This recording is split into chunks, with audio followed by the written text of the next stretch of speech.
Kesiyoruz. Evet. Evet.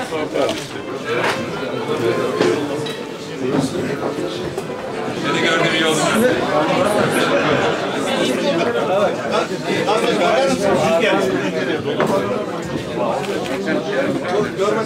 2014 itibariyle konağımızı açmış bulundayız. Konağımızın ismi Gusto Celeboğlu Konağı.